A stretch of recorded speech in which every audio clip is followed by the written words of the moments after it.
Hello everybody and welcome back. As always, I am Matteo 311 and this is your channel for everything VR related. Today, we're checking out the dinosaur stalking experience Primal Hunt, which takes inspiration from classic titles like Turok and features mechanics similar to newer games like Horizon Zero Dawn. There's definitely some intriguing components in this game, and it grew on me the more I played it, but ultimately it felt a bit sub-primal. Now if you're interested in finding out why, stick around for my standard spoiler-free review format, followed by some gameplay, and there are of course links and timestamps if you want to skip ahead, but let's start things off with the summary. Primal Hunt is available on the Quest 2 and Pico 4 for $29.99. It's brought to you by Phaser Lock Interactive, the same studio that gave us the excellent RTS title Final Assault way back in 2019. Primal Hunt is currently a single-player experience, but a co-op DLC is in the works and will be included as part of the game's first major update. As it stands right now, there are plenty of hours of dinosaur hunting, equipment unlocking, skill tree upgrading, and high-quality mechanics. But even with all this, the game still felt a bit bland and grindy. There's 20 separate missions, each taking 10 to 20 minutes to complete, and gradually increasing the difficulty of enemies you're fighting. There's no storyline, the intro feels a bit slower than it needs to be, and the pacing didn't feel as rewarding as I wanted it to be. Every level is basically the same with just different enemies to hunt. Sure, there might be some cosmetic differences, but basically you'll load into a map, scan a few clues that'll help you find your main target, and then take it down. Now there are secondary objectives, but it's usually just kill some other creatures, and there will be some enemies that you're restricted from hunting.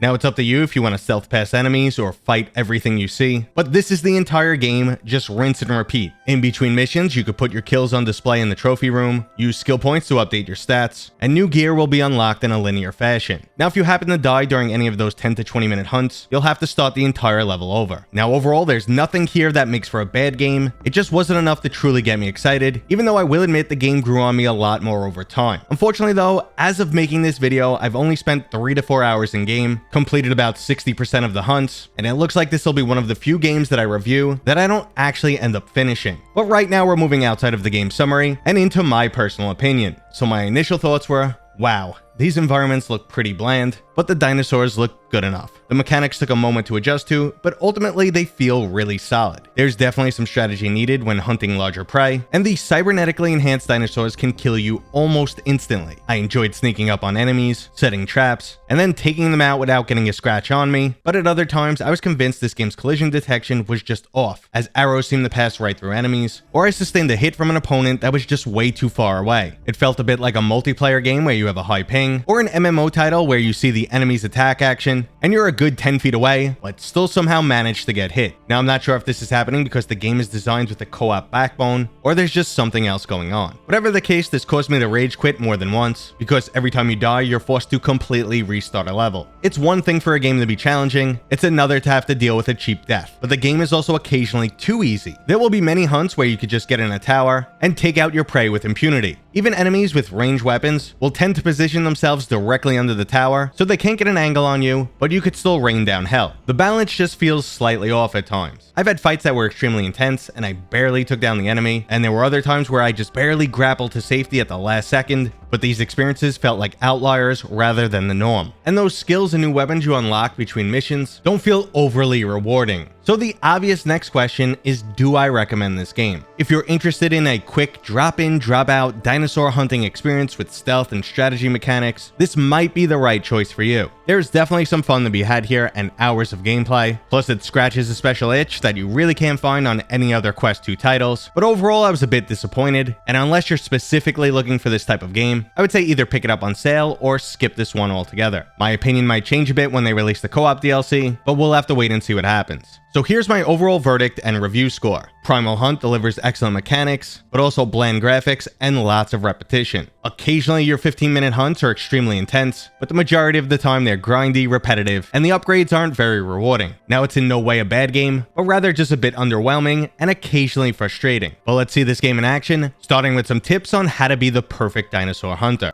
So you want to be a dinosaur hunter just like me? Well, I'll show you how to get these trophies. For starters, we're gonna get into our cybernetic suit. Welcome back, Hunter. History data ready. Establishing AV pathway and brainwave signature acquired. Ready for consciousness transfer. Phantom bridge initiated. Connection complete. Good luck, Hunter.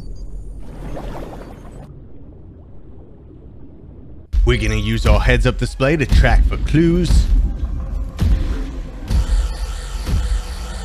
A finger gun from Minus.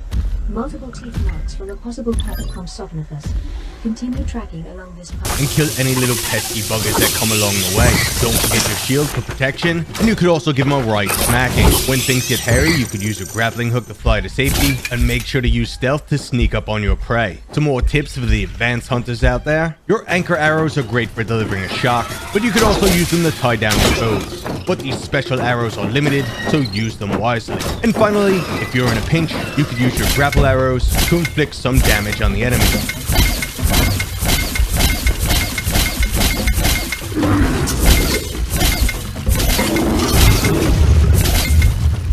And this has been tips from Matteo, the dinosaur hunter. Good day. Okay, so now I will permanently retire my terrible crocodile hunter accent and just show off a little bit more of this game. Let's take a quick look at the skill trait. You can prioritize movement, stealth, and stamina, your physical damage, or finally your survivability. Now, while this does allow you to customize the game more to your playstyle, but they're just stat bonuses, and it's not like you're unlocking cool new skills. And the same can be said about armor upgrades. You're not bringing anything new to the table, just increasing your stats. Now, weapons on the other hand are invaluable, and they'll definitely change up your typical fights. Unlocking things like explosive and shotgun arrows make taking down bigger prey much easier, and there's a nice collection of traps and other tools. Now, tracking creatures in Primal Hunt can be a bit tedious, as it always follows the same routine. You'll follow the map and scan for 3 or 4 clues, and then you'll finally have a lock on your main target. The frustrating part is when you have a runner, and you've already used up all your anchor arrows and freeze traps, so you'll just have to keep chasing them down. Making things even worse, your quarry might like to hang out in an area that's highly populated. Once you engage that main target, all the other dinosaurs start popping out of the woodwork, and it's now a 5-on-1. And this leads right into the enemy AI. Enemies basically have 2 modes. They either attack on sight or just run away. And even those enemies that attack on sight, after they take a bit of a beating, they just run away. I wish you could trick the dinosaurs into fighting against one another, or if there was just some sort of third option between either killing them or just sneaking by them. But let's round out this video in a fight to the death with one of Primal Hunt's larger dinosaurs.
Excellent shot!